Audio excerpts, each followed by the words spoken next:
हमीदा फारूकी को पहले ही पता था कि यहाँ बम धमाका होना है। नवाज शरीफ क्या छोले बेचता है, क्या औकात है उसकी। शहबाज शरीफ जैसे एक जोकर को ला के बैठा के ये चाहते हैं कि हम उनकी इज्जत करें। कैसे करें भाई? बिलावल को जो दरमियान वाली शय है, कोई समझ नहीं आती कि इसको क्या कहें, उसके साथ वजीर खारजा बना के हमने मुकारा मान लिया। इतने उजड़ किस्म के, टफर किस्म के लोग हमें बताएंगे कि हमने क्या करना है। और मुंशी कोई काम रोकड़े के बगैर नहीं करता। इसहाक डार जो है मुलव्वस है मलक बोस्तान के साथ। डॉलर ने इस मुल्क से चोरी कर लिया है, डॉलर ने छुपा लिया है। रातों रात ये मुल्क जो है वो 6000 अरब रुपए का ज्यादा कर्जा चढ़ गया उस पर।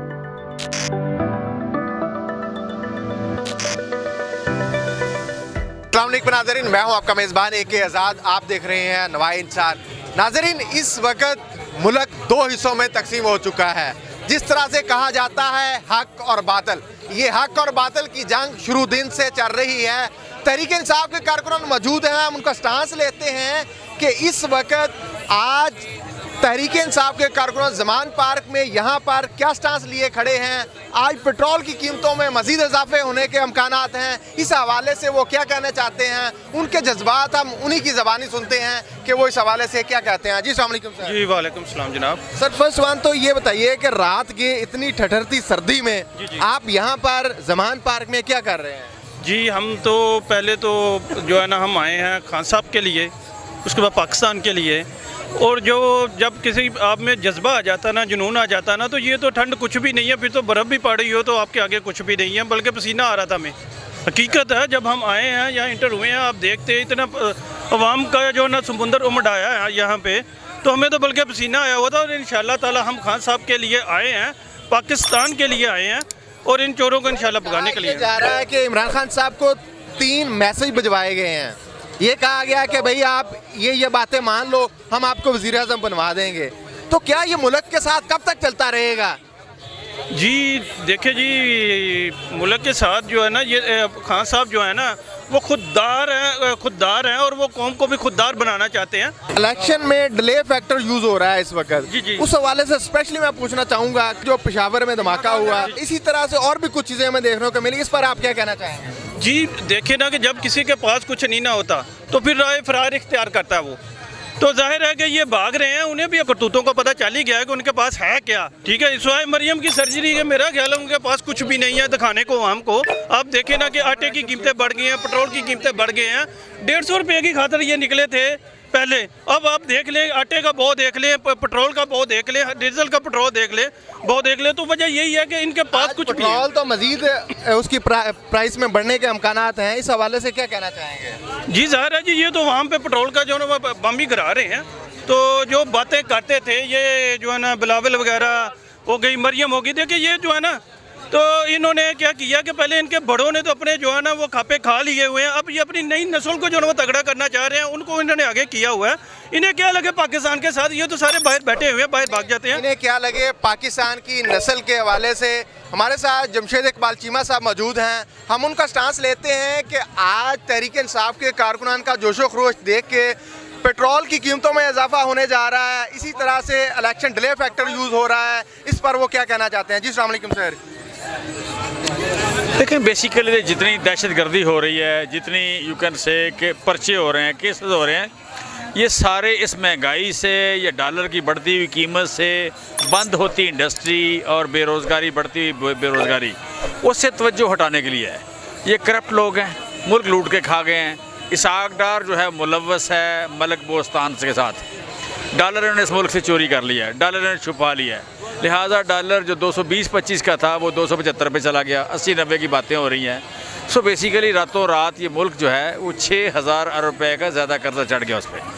अब मरियम बीबी माशाल्लाह आई हैं, नवाज शरीफ साहब आए हैं माशाल्लाह, उधर बैठ के दिहाड़ी वसूल करने के लिए इंतज़ार कर रहे हैं। इसहाक डार साहब यहाँ दिहाड़ियाँ लगा रहे हैं। लेकिन पाकिस्तान के 23 करोड़ लोग इसहाक डार के आने के बाद कम से कम को 25% हर बंदे की परचेजिंग पावर कम हो गई है, लोग गरीब हो गए हैं। अब समझ नहीं आती कि जो सहूलतकार थे इनके जो लेके आए हैं, उनके माथे पे कोई पसीना है कि नहीं है, कोई शर्मिंदगी है या नहीं है, कोई माफ़ी कौम से मांगेगा या नहीं मांगेगा। हमें तो बड़ा अजीब लगता है कि हम गलत काम करें फिर माफ़ी ना मांगें। सर, शर्मिंदगी से मुझे बात याद आ रही है, तहरीक लब्बैक या दीगर मजहबी जमातों को मज़ीद फ्यूल दिया जा रहा है। कहा यह जा रहा है कि आपके खिलाफ इंतकामी कार्रवाई की गई थी, आज आप इनके खिलाफ उठ खड़े हो, हम आपको ये करेंगे वो करेंगे, इस हवाले से क्या कहना चाहेंगे? बहुत ही मजहबी हवाले से मजहबी कार्ड खेला जा रहा है, इस हवाले से आपका क्या स्टांस है? देखें, यहाँ पे रक्षा यूनियन को इकट्ठा किया गया कि जाओ ना जाके जुलूस निकालो। स्टूडेंट्स को जो डायरेक्टर थे उनको कहा गया कि कॉलेजों में जुलूस निकालो, हमारे हक में कहा गया बच्चों को कि जुलूस निकालो। अभी एक यू कैन से कि कोई मजहबी लोगों को कहा जा रहा है कि इमरान खान के ख़िलाफ़ जुलूस निकालो। फिर इसी तरह मजहबी कार्ड की जो बात आप कर रहे हैं, फिर जो वज़ीराबाद का वाक़या हुआ मजहबी कार्ड था। अभी जो आजकल दहशतगर्दी हो रही है, हमें तो ये भी मशकूक लगती है, हमें ये मशकूक लगती है। इंसानी जानों से खेलना, सुने हमें ये मशकूक लगती है। मैं चौथी बार कह रहा हूँ, हमें ये मशकूक लगती है। ठीक है, सो ये जो चीज़ें हैं, ये यू कैन से कि मैं समझता हूँ कि इस मुल्क में आखिरकार ठीक होनी है। ये सिर्फ डंडे से डरा के धमका के साजिश करके आप लोगों को चुप नहीं करा सकते। अब बड़े ताकतवर होंगे, लेकिन हम 23 करोड़ हैं, 23 करोड़ लोग हैं, कोई मर भी जाते हैं, कोई शहीद भी हो जाते हैं, कोई पकड़े भी जाते हैं, हो जाए, लेकिन ये आवाज़ तो पीछे नहीं जाएगी। आपके मुंह से भी वही निकले, मेरे मुंह से भी यही निकल रही है, यहाँ जितने लोगों से बात करेंगे यही निकलेंगी। आज आप कैमरा लेके चले जाएं किसी के पास भी, सारे लोगों के मुंह से यही बात निकल रही है। अब अगर आवाज़ खलक ये है तो फिर आप किस काम लगे हुए हैं? अगर आप में इतनी भी जहानत नहीं है कि आपको ऐसी साजिश कर सके जो 2 महीने छुप जाए, आप साजिश बाद में करते हैं, पता पहले होता है। गरीदा फारूकी को पहले ही पता था कि यहाँ बम धमाका होना है, तो गरीदा फारूकी जैसी अनपढ़ औरत अगर इतनी सियाणी है तो हम तो पढ़े लिखे लोग हैं, हमें भी तो पता लग जाता है कि जनाब आप धमाके होने हैं, अब जनाब पकड़े जाने हैं, फिर जनाब फिर शाबाश मिलनी है, फिर जनाब पता लगना है कि जनाब इनके बगैर गुजारा नहीं है, बचेगा क्या, बनेगा क्या अगर ये ना हुए तो। इस तरह की जो बातें हैं हमें भी तो पता है, गरीदा फारूकी जैसी औरत को पता है अगर, ठीक है, ये इस तरह के अनपढ़ लोगों को, इस तरह के माठे माठे लोगों को, छोटे छोटे लिफाफों को अगर पता है तो हम तो यार काफ़ी मुनासिब लोग हैं, हम तो काफ़ी मुनासिब लोग हैं। मैं समझ गया सर, इन्होंने हर हरबा आपके बकौल इस्तेमाल करके देख लिया। मेरे बकौल नहीं, आपके बकौल क्या है? हमारे बकौल तहरीक इंसाफ के कारकुनान को नहीं खरीद सके। क्या आप समझते हैं कि नवाज शरीफ के आने से तहरीक इंसाफ के वोट बैंक में फ़र्क पड़ेगा? नवाज शरीफ क्या छोले बेचता है, क्या औकात है उसकी? देखें, बड़ा आदमी वो है जिसका किरदार बड़ा है, वरना तो सारे 5.5 फुट से शुरू होते हैं, 6 फुट पे ख़त्म हो जाते हैं। एक वो 36 इंच चौड़े शुरू होते हैं, 40 में ख़त्म हो जाते हैं। इंसान तो बराबर ही हैं, फ़र्क जिसका किरदार बड़ा है वो बड़ा आदमी है, जिसका किरदार बहुत बड़ा है वो तारीख़ का बड़ा आदमी है, वो नेशंस का बड़ा आदमी है, बड़े आज़मों के बड़े हैं। सो ये बड़े लोग हैं, उनका किरदार बड़ा था, बड़े लोगों की कुर्बानियाँ बड़ी थी, बड़े लोगों के जहन बड़े थे, बड़े लोगों की यू कैन से कि उनका विजन जो था, उन्होंने इंसानियत के लिए कुछ किया। अदरवाइज़ तो सारे गुर्बत में मरे हैं, सारे लोग जो सादगी में मरे हैं और जाते हुए कि जो कुछ था किसी को दे के चले गए। आज जितने लोगों ने इजादात की हैं, जितने लोगों ने मुल्क आज़ाद करवाए हैं, जितने लोगों ने जंगें जीती हैं, किसी का बच्चा मुझे अमीर दिखा दें, किसी की नस्ल मुझे अमीर दिखा दें, किसी की नस्ल अमीर नहीं है। उन्होंने अपनी कौम के लिए किया, अपने इलाके के लिए किया, अपने लोगों के लिए किया, इंसानियत के लिए किया। जिन लोगों ने आप कह लें कि बड़ी बड़ी जायदादें, जिन्होंने बिजली बनाई, जिन्होंने टीवी बनाया, जिन्होंने कंप्यूटर बनाया, कौन अमीर है? सो ये मेरे ही बदकिस्मत मुल्क है जिसमें आप कह लें अनपढ़ किस्म के, जरदारी जैसा अनपढ़ आदमी, नवाज शरीफ जैसा अनपढ़ आदमी, वो और उसके बच्चे और सैकड़ों अरब रुपए, गुरूर इतना ज़्यादा, इस मुल्क की ज़ुबान आती नहीं है, उनको ये ला के बैठा के ऊपर शहबाज शरीफ जैसे एक जोकर को ला के बैठा के ये चाहते हैं कि हम उनकी इज़्ज़त करें। कैसे करें भाई? उनके साथ आप खड़े होंगे। अब पंजाबी में कहते हैं मुकाला। क्या होता है मुकाला? शहबाज शरीफ को सपोर्ट करके आपने मुकाला मान लिया है। बिलावल को जो दरमियान वाली शय है, कोई समझ नहीं आती कि इसको क्या कहें, उसके साथ वज़ीर खारजा बना के आपने मुकाला मान लिया और सारे मुल्क के लोगों को पे मुकाला मान दिया आपने। उसको धरती की ज़ुबान नहीं आती, पता नहीं है किधर का। मतलब इंसान डरते हैं, इंसान परेशान होते हैं, इज़्ज़त भी करते हैं, लेकिन आप जो कुछ भी करें वो डरते ही रहें, ये नहीं होता। आप जो कुछ भी करें वो आपकी इज़्ज़त करते रहें, ये नहीं होता। आप गलत कर दें वो ठीक कह दें, ये नहीं होता। दिन को रात कह दें, रात को दिन कह दें, ये नहीं होता। सो करने वालों को शर्मिंदा होना चाहिए। सर आखिरी सवाल, कल से इमरान खान साहब पर बड़ी तनकीद हो रही है कि खान साहब को पेशावर जाना चाहिए था, और जबकि तहरीक इंसाफ का जो स्टांस सामने आया वो ये कि वहाँ पर आर्मी चीफ साहब गए, वज़ीर आज़म साहब गए, उसकी वजह से इंतज़ामी कामों में फ़र्क पड़ा, उनकी जो कैपेसिटी थी उसमें फ़र्क पड़ा। इस हवाले से आप क्या कहना चाहेंगे? देखें, शहबाज शरीफ जोकर है, अगर उसके आने से यहाँ पे करप्शन बढ़ गई है, उसके आने से यहाँ पे आप कह लें कि दहशतगर्दी बढ़ गई है, तो ऐसे बंदे का वहाँ जाना सूदमंद है या नुकसानदेह है? ऐसे बंदे का वज़ीर-ए-आज़म रहना सूदमंद है या नुकसानदेह है? दूसरा, इतने अहमक आदमी हमें बताएंगे कि हम कहाँ जाएं कहाँ ना जाएं? इतने अहमक और लो आईक्यू के लोग, इतने उजड़ किस्म के, डफर किस्म के लोग हमें बताएंगे कि हमने क्या करना है? भाई, इमरान खान एक विजनरी लीडर है।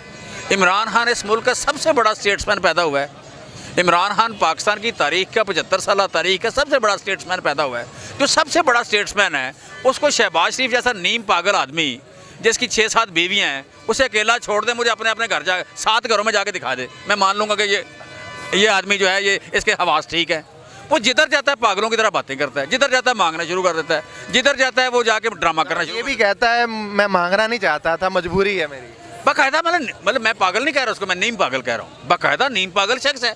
उस नीम पागल शख्स को इस मुल्क के 23 करोड़ लोगों में से 1% भी ऐसे नहीं जो समझते हैं कि वो इस मुल्क के मसाइल हल करेगा। ये आपका रीसेंट सर्वे आया IRIS का, ये रीसेंट सर्वे आया जो बड़ा आपका ऑथेंटिकेटेड सर्वे है कि इस मुल्क के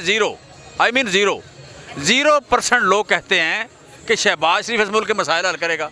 उसको ला के आप बैठा के तो आप डंडे के ज़ोर पे हमें इतना डराएं, इतना परेशान करें कि हम रोना शुरू कर दें, हम तारीफ़ें करना शुरू कर दें, हम कहें जी जनाब हम बड़े डर के अल्लाह के वास्ते, जनाब शहबाज शरीफ बड़ा नेक आदमी है। सर आप कौन हैं? आप कौन हैं? आपको इतना रोब तो नहीं है। हम भी आप जैसे इंसान हैं, आपसे ज़्यादा पढ़े लिखे हैं, दिलेर भी हम ठीक हैं, कम से कम बुज़दिल तो हम नहीं हैं। सो हम आपसे नहीं डरते। आप करप्ट ला के बिठाएंगे हम करप्ट कहेंगे, आप गद्दार ला के बिठाएंगे हम गद्दार कहेंगे, आप चोर ला के बिठाएंगे हम चोर कहेंगे, आप साजिश करके बिठाएंगे हम साजिश ही कहेंगे। आप जो हरकत करेंगे हम उन्हीं अल्फाज में सही डिक्शनरी के अल्फाज बोलेंगे, जो अल्फाज डिक्शनरी के बनते हैं वो बोलेंगे, लपेट के डिप्लोमेटिक करके नहीं बोलेंगे। ये आज से सीख लें ये सबक। अब किसी ने डिप्लोमेटिक करके नहीं बोलना, जो मशकूक है मशकूक ही कहेंगे।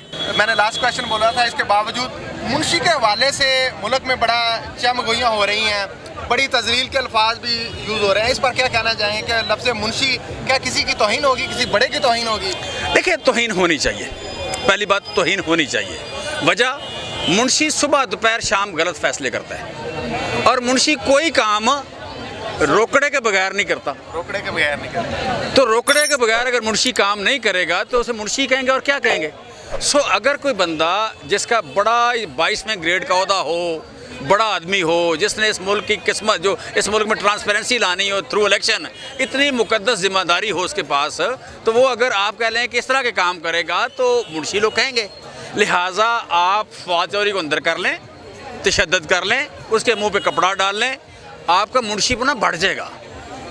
सो मैं जिस तरह बात कर रहा हूँ कि किसी ने अब अल्फाज नहीं बदलने, किसी ने अल्फाज नहीं बदलने, डिक्शनरी अब चेंज नहीं होनी, अब डिक्शनरी के मुताबिक ही कहेंगे। वो मुंशी हो या कोई और हो या कोई और हो या कोई और हो, अब इस मुल्क में सच बोला जाएगा। ये मुंशी क्या है? ये मुंशी चोर है, ये मुंशी क्या है? ये मुंशी वोट चोर है, बाजवे का नौकर है, ये मुंशी बाजवे का नौकर है। ये मुंशी बाजवे का नौकर है। नाज़रीन, ये थे कारकुनान के जज्बात और जोशो खरोश। ये यहाँ पर जो बात हुई वो शऊर की हुई, वो अकल की हुई, वो फहम की हुई। कारकुनान का यही कहना था कि अब इस कौम को, इस नौजवान तबके को दबाने से नहीं ये दबेगा। अब ये शऊर की जो आबियारी हुई है, ये कौम उठ खड़ी हुई है। नाज़रीन, फैसला आपने करना है, अवाम ने करना है। कौन इस धरती माँ के लिए मुखलिस है, कौन इस धरती माँ का हकीकी किरदार अदा कर रहा है। इसी के साथ मुझे अपने मेज़बान AK आज़ाद को इजाज़त दीजिए। देखते रहिए नवाए इंसान। अल्लाह निगहबान।